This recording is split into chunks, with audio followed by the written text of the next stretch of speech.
ایک گھنٹہ پہلے بھی ایک پروگرام کیا. ہمارے پاس اس وقت اسٹوڈیو میں پینلسٹ موجود ہیں. پہلے جو ہم پروگرام کر رہے تھے ایک پینلسٹ تھیں اور وہ اب بھی ہمارے ساتھ موجود ہیں. اس کے ساتھ ہم نے ٹیلی فون پہ ایکسپرٹس کو رکھا ہوا تھا. اب 4 کے 4 پینلسٹ ہمارے پاس اسٹوڈیو میں موجود ہیں. چاروں کا ہم شکریہ ادا کرتے ہیں. تعارف میں کروا دیتا ہوں. محمد اکرام چودھری صاحب جو سینئر ایڈوکیٹ ہیں سپریم کورٹ آف پاکستان کے ہمارے ساتھ موجود ہیں. ان کے برابر میں بیٹھی ہیں بیرسٹر وجیہ مہدی صاحبہ. ان کے ساتھ بیٹھے ہیں احمد رضا خان قصوری صاحب جو سینئر ایڈوکیٹ ہیں سپریم کورٹ آف پاکستان, اور ان کے ساتھ بیٹھے ہوئے ہیں علی احمد کرد صاحب جو senior advocate supreme court of Pakistan. Thank you very much all of you joining us. Kasuri صاحب let me start with you. ہم نے اس کے میرٹس اور ڈی میرٹس پہ تو ہم بعد میں جائیں گے. میں اس بات میں انٹرسٹڈ ہوں آپ کی طرف سے جاننے میں کہ کیا آپ کے پاس جو ٹاکنگ پوائنٹس تھے یا آپ کے پاس جو کیس تھا وہ بہتر طریقے سے پلیڈ یا پیکج کیا جا سکتا تھا؟ کیونکہ جو ہمیں بتایا گیا پہلے جن بریفنگز میں ہم بیٹھے تو پتہ یہ چل رہا تھا کہ the government side was absolutely 100% certain iron clad case ٹھوس.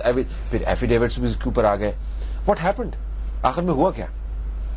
دیکھیں جی بات یہ ہے کہ we had a very good arguable case اور اس کی پریزنٹیشن میں بھی کوئی کمی بیشی نہیں رہی. But then, when there are two sides, one has to win and the other has to lose. I mean, that's a normal pattern. There cannot be a win-win situation. That's not tenable in legal matters. One has to win and the other has to lose.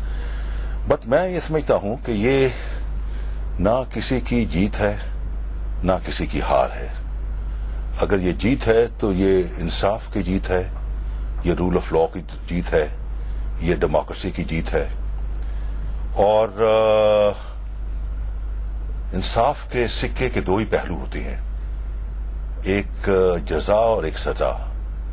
کبھی جزا جو ہے وہ انصاف کا حصہ بن جاتی ہے, کبھی سزا جو ہے وہ سزا کا حصہ بن جاتی ہے. اس میں جزا حصہ بنی یا سزا حصہ بنی؟ اس میں جزا سزا کسی کو نہیں ملے گی فار پلیڈنگ اے پور کیس. نو مطلب case has been very properly آرگوڈ thing.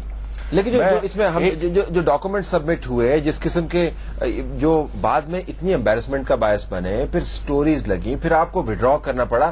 ہمیں لگتا یوں تھا کہ کوئی ڈاکومنٹس کو پڑھ ہی نہیں رہا. مطلب ہم تو باہر سے بیٹھ کے دیکھ رہے ہیں.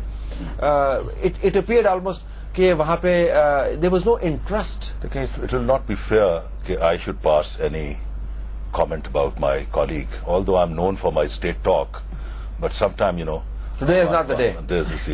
Today is not the day, perhaps. Well, I will say each one of them worked very hard and سب نے اپنا کیس اچھے انداز میں پٹ کیا. اینڈ میں سمجھتا ہوں کہ اس میں جتنا کیس لا دونوں سائڈوں پر آیا ہے, plethora of citations, اور میں یہ سمجھتا ہوں یہ پاکستان کی جو آئینی تاریخ ہے اس کا سب سے بڑا کیس ہے. اتنا ڈیٹیل, یعنی 43 دن ایک کیس لگاتار آرگو ہوا تو بڑا. اوکے, لیٹ می برنگ ان کرد صاحب. کرد صاحب, ایڈوانٹیج آپ کو تھا دوسری سائڈ کی طرف سے جو غلطیاں ہوئیں. آبویسلی قصوری صاحب بلیوز کے بڑے طریقے سے کیس پلیڈ ہوا, بڑے سلیقے سے ہوا, محنت سے ہوا. میں صرف ٹیکنیکل سائڈ پہ جانا چاہتا ہوں کہ ظاہر ہے کہیں نہ کہیں تو کیس کی پلیڈنگ کی وجہ سے بھی فیصلے بنتے ہیں, بلکہ کہا جاتا ہے کہ شاید بعض اوقات اس پلیڈنگ کی وجہ سے ہی فیصلے بنتے ہیں. کہاں پہ جھول نظر آئے آپ کو؟ آپ کا ایڈوانٹیج کیا تھا؟ دیکھیے جی طلعت صاحب, جول دراصل اس میں بنیادی طور پہ جو ریفرنس فائل کیا گیا بلکہ بنایا گیا, یہ اس وقت بنایا گیا اور بڑے ہریڈلی بنایا گیا, بڑا ان ہیسٹ میں بنایا گیا جب آرمی کیمپ میں جنرل پرویز مشرف اور ان کے ہماری جرنیلوں نے جب چیف صاحب کو کہا کہ ریزائن دے تو انہوں نے جب کہا کہ انہوں نے انکار کیا, حالانکہ انہوں نے گرانٹڈ لیا ہوا تھا کہ بھائی ان کو بلائیں گے اور ان کو کہیں گے وہ فوراً جو ہے گھٹنے ٹیک دیں گے.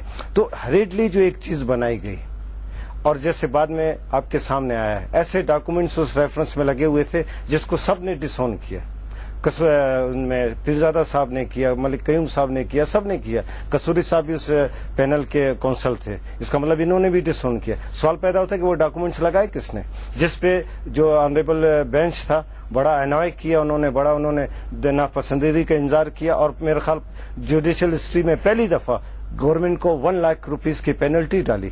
تو اس لحاظ سے جو ریفرنس بنایا گیا تھا ایکچولی اس کی کوئی بنیاد تھی ہی نہیں, تو وہ بدنیتی کی بنیاد پہ جلدی بنایا گیا تھا. ڈاکومنٹس جو بعد میں تیار کیے گئے وہ بھی ہیسٹیلی پریپیئر کیے تھے. لیکن اکرام چودھری صاحب, کیا یہ واقعتاً یہ چیز میرٹ کی ان دی فائنل انالیسز؟ جو لائرز کی موومنٹ آپ چلا رہے تھے باہر کے، was that a factor? Public sentiment was that a factor? اور جوڈیشری کے بارے میں کہا جا رہا تھا جی کہ that it self is on trial, was that a factor? What was happening in side the court, those documents جو قصوری صاحب بلیوز کے اسٹرانگلی پلیڈڈ کیس، یا جو کورٹ کے باہر ہو رہا تھا؟ دیکھیے بات یہ ہے، speaking for the judgment, short judgment بالکل میرٹ کے اوپر، اس کو لیگل اور کانسٹیٹیوشنل ٹرمز میں ایک متوازن فیصلہ قرار دیتا ہوں. اس میں کہیں سینٹیمنٹس یا ایموشنز یا کہیں کوئی پریشر جو ہے ورک کرتا ہوا نظر نہیں آتا. آپ اس کو جب ڈیٹیلڈ ججمنٹ آئے گی آپ اس کے ریفلیکشنز دیکھیں گے، کیونکہ شارٹ ججمنٹ میں نے دیکھی ہے اور میں نے محسوس کیا کہ اس کے اندر وہ ایریا جہاں پہ آپ پریشر آتا ہوا یا نکلتا ہوا دیکھ سکتے تھے وہ ابھی تک اس میں کہیں ریفلیکٹ نہیں ہو رہا. میرا یہ خیال ہے کہ پاکستان میں 60 سال سے پاکستان کے عوام بھی اور وکلا برادری بھی کانسٹنٹلی ہیمر کرتی رہی ہے اس آئیڈیا کو کہ یہاں رول آف لا ہونا چاہیے، اور لا آف نیسیسٹی پاکستان کی فیڈریشن کو اور پاکستان کے نظام کو کمزور کر رہا ہے. اور اس کے نتیجے میں آپ نے اس پاکستان کی علادگی بھی دیکھی 1971 میں. لہذا یہ نہیں کہا جا سکتا کہ ججز انسان ہوتے ہوئے، پاکستانی ہوتے ہوئے، قانون اور آئین کو جانتے ہوئے آخر کب تک اس سارے سلسلے کو لا آف نیسیسٹی یا ان پریشرز کے حوالے سے جن کی وجہ سے فیصلوں نے ایک خاص رخ اختیار کیا 60 سال میں، اس کو کب تک یہ چلتا دیکھ سکتے؟ آپ کا کہنا یہ ہوا کہ شاید ان ڈاکومنٹ سے متعلق ایموشنز بیچ میں نہیں ہوں گے، لیکن over a period of time جو ایک ایموشن ڈیولپ ہو رہا تھا وہ اس میں reflect that is not the emotion.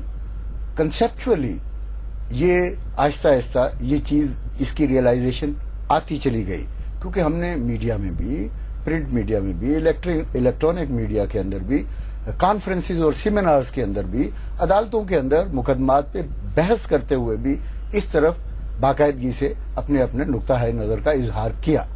میں یہ سمجھتا ہوں کہ یہ ججمنٹ دراصل اسی تناظر میں لیکن ہے کانسٹیٹیوشن اور لا کے مطابق. لیکن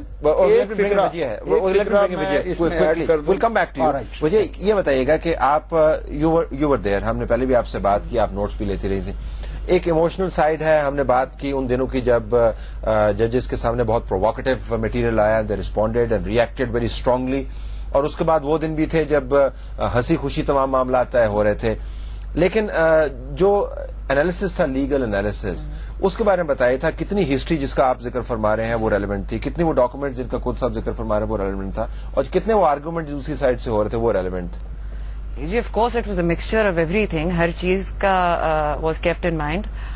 جو ہسٹوریکل ایک پریشر تھا to undo a lot which has been done in the past by the judiciary under pressure, that pressure was on this bench to undo that past so that we can move into a better future.